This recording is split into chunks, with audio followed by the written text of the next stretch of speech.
আমার এই পুজোতে গ্রহণ করে। বড়ুয়া মানে লক্ষ্মীকান্তপুরের সমস্ত কালো হয়ে যাওয়া ফসল আবার আগের মতো হোক।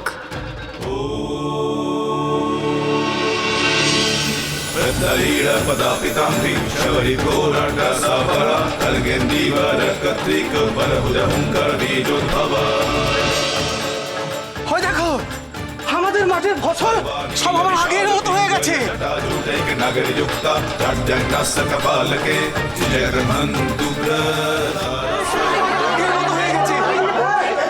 জয় জয় বামদেব ঠাকুরের জয়, জয় বামদেব ঠাকুরের জয়। তোমরা আমার নামে জয়ধ্বনি দিও না। জয়ধ্বনি যদি দিতেই হয় তবে আমার বড় মার নামে জয়ধ্বনি দাও গো, মা তারার নামে জয়ধ্বনি দাও গো। বলো দেখি সকলে, জয় মা তারার জয়। এই তারা, এই তারা। কি হলো ব্রহ্মানন্দ ঠাকুর? বামদেব ঠাকুর তো ঠিকই বলেছেন, আমার মেয়ে অলক্ষ্মী অপয়া কোনোটাই নয়, ও আমার লক্ষ্মীমন্ত মেয়ে। নাহলে বামদেব ঠাকুর স্বয়ং ওকে দেবীর আসনে বসিয়ে পুজো করেন। ঠিক বলেছ কমলার মা, আমাদের ভুল ভেঙেছে। বিপদ আসছে, সর্বনাশ হয়ে যাবে। এই বামদেবকে এক্ষুনি আটকাতে হবে, লইলে আমাদের চরম সর্বনাশ হয়ে যাবে। এই মার এই ভণ্ডটাকে, ওর ভণ্ড পুজো বন্ধ কর, গায়ের বাইরে করে দে।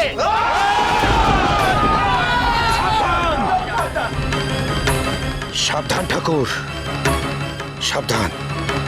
আমরা তোমার স্বরূপ চিনেছি, আমরা থাকতে কেউ বামদেব ঠাকুরের গায়ে হাত দিতে পারবে না। ব্রহ্মানন্দ ঠাকুর,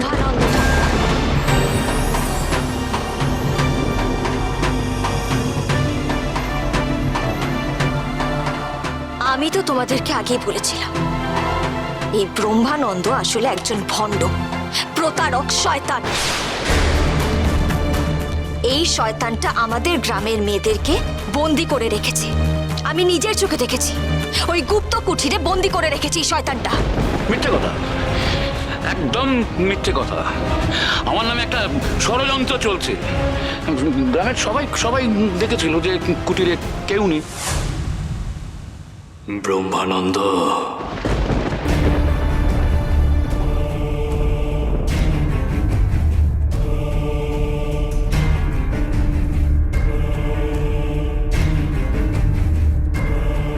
তুই এমন ভয় পাওয়া মানুষের মতন কেন কথা বলছিস রে? হ্যাঁ, তুই প্রমাণ চেয়েছিলিস না? তা আমার বড় মা সে প্রমাণ তোকে দিল তো। মাঠের ফসল প্রাণ ফিরে পেল তো। তোর কি মনে হয় ব্রহ্মানন্দ, যে মহাশক্তি তার এক মেয়েকে রক্ষা করতে পারে, সেই মহাশক্তি কি তার অন্য মেয়েদের ক্ষতি হতে দিতে পারে কখনো?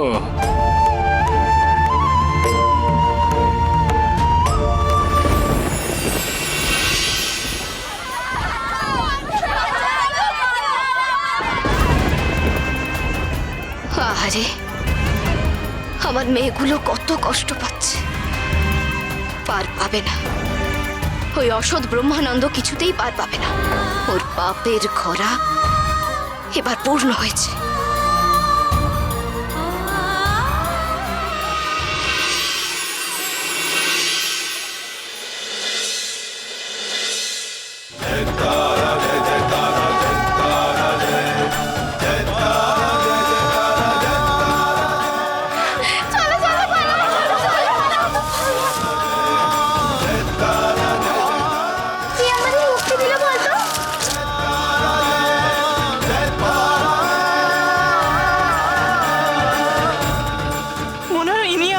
দিয়েছেন। কে মা তুমি, আমাদের মুক্ত করলে?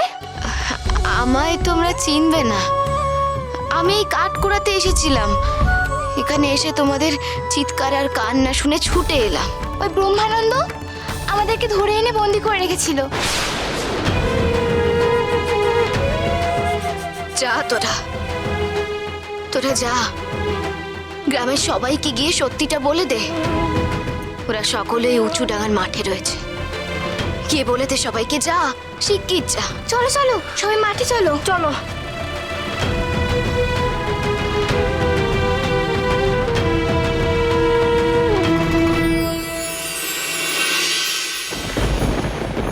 বামদেব, তুমি তুমি কিন্তু ঘুরিয়ে ফিরিয়ে বাজে কথা বলে অনেক অনেক সময় নষ্ট করেছো। ঘুরিয়ে ফিরিয়ে বাজে কথা বলে আমি সময় নষ্ট করছি না।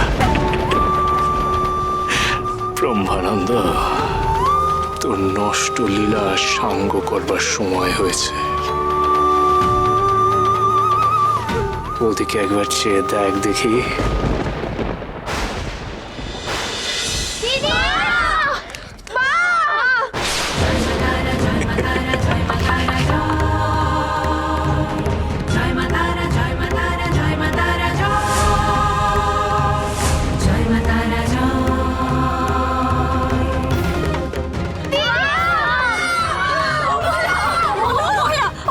ঠিক আছে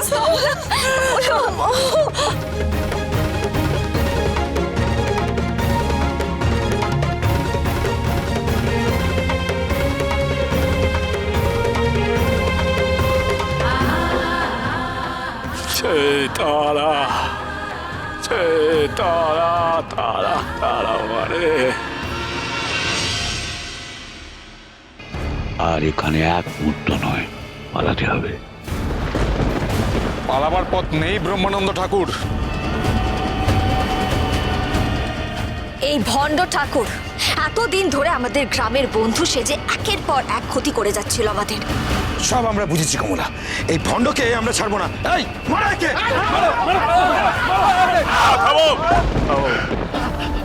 কমলা, আমায় ক্ষমা করে দাও, আমি এই অন্যায় আর কোনোদিন করবো না।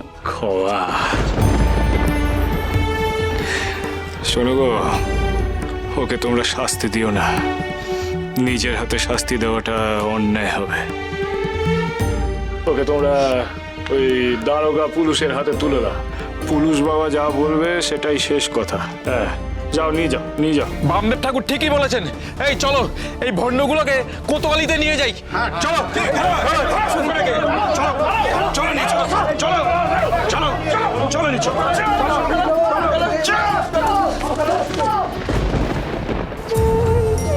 বামদেব ঠাকুর, মারে,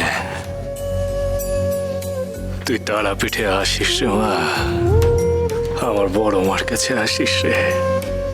নিজের নতুন জীবন তুই মায়ের দুয়ার থেকে শুরু করিস রে মা। আমার বড় মা তোর মঙ্গল করবে। জয় তারা, জয় তারা, তারা তারা।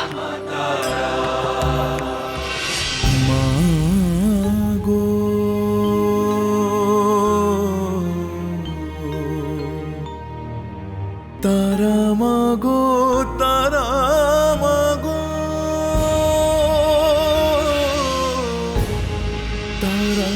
দিদি তুমি দেখলে মায়ের বিগ্রহের দু চোখ দিয়ে কেমন জল পড়ছে? হ্যাঁ রে লক্ষ্মী, ভারী অবাক হচ্ছি রে। কমলার গান শুনে মা তারার চোখেও জল এসে গেছে রে। সত্যি সত্যি, এ তো ভারী অদ্ভুত কাণ্ড। সত্যি ভাবলেও কিরম গায়ে কাঁটা দেয়। চোখে না দেখলে কোনোদিনও বিশ্বাসই করতে পারতাম না। এ কি সত্যি নাকি আমি স্বপ্ন দেখছি? মারে, দেখ রে মা, দেখ আমার বড় মা যে তোকে আশীর্বাদ করলো রে মা। আমি তো ভাবতেই পারছি না ঠাকুর। জয় মা তারার জয়, জয় মা তারার জয়।